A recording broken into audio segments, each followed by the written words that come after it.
Friends don't let friends drive I-70. The tongue-in-cheek mantra is often uttered by Colorado skiers and snowboarders who frequent resorts far from the crowded mountain corridor, which funnels thousands of vehicles onto 2 lanes west of Denver every winter weekend.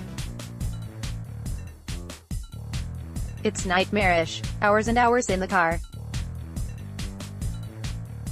I think the last time I went to Keystone, typically a 90-minute drive from Denver, I spent 4 hours getting there and 5 hours getting home, said Cole Capsalis of Denver. There was more time in the car than skiing. The 28-year-old product manager, who went to the University of Utah in part because it allowed him to hit the slopes up to 100 days a year, moved to Denver about 6 years ago. But his love of ski resorts quickly took a tumble because of horrendous traffic more akin to Los Angeles freeways. So Capsalis ditched resorts for less crowded, albeit more dangerous, remote backcountry snowboarding.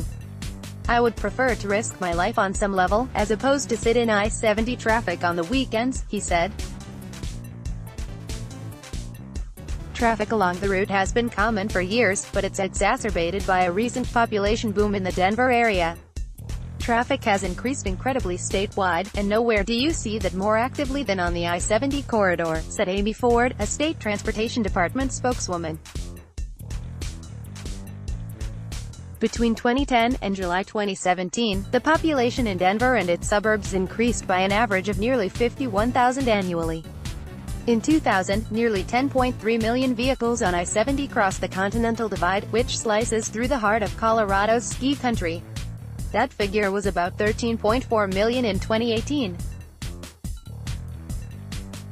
It's always going to get worse.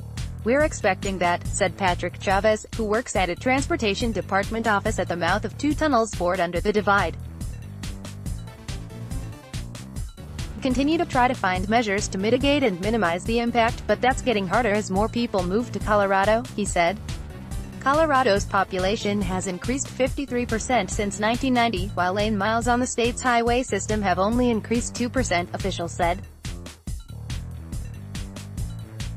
The department's typical $1.4 billion budget, 70% of which goes toward road maintenance, is only slightly bigger than neighboring Utah's. But Colorado has 6,864 more highway lane miles, 11,046 kilometers, and 2.4 million more residents. Unlike Utah, Colorado doesn't dip into sales tax to fund its transportation budget, and its state gas tax, the 12th lowest in the country, hasn't been raised since George H.W. Bush's presidency. High-speed rail could be built through the corridor, but may cost between $11 billion and $32 billion depending on the route and type of train used, according to a 2014 study commissioned by the Transportation Department. The 3 viable options would require significant right-of-way acquisition, and crews would have to blast between 15 and 35 tunnels. A train on the existing right-of-way would have to travel so slowly on the interstate's curves and grades that it couldn't compete with driving.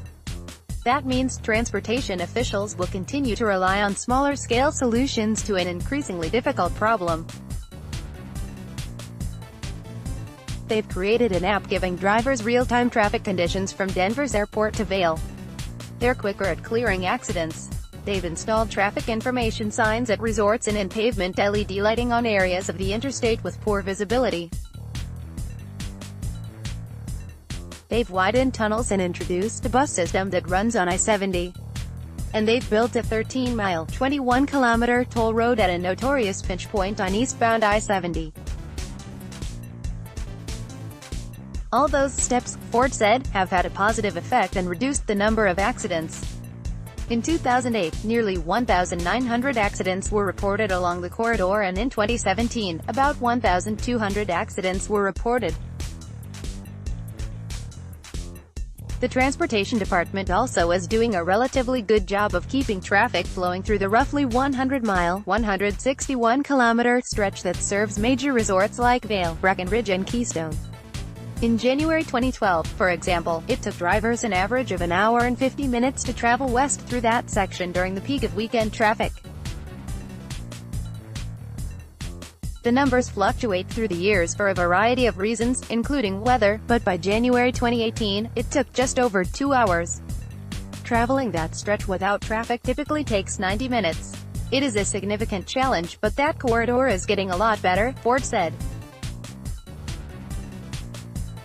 Still, words and numbers might not be enough to convince those who love to loathe I-70, and the department's biggest challenge could be battling the perception that the interstate is getting exponentially worse.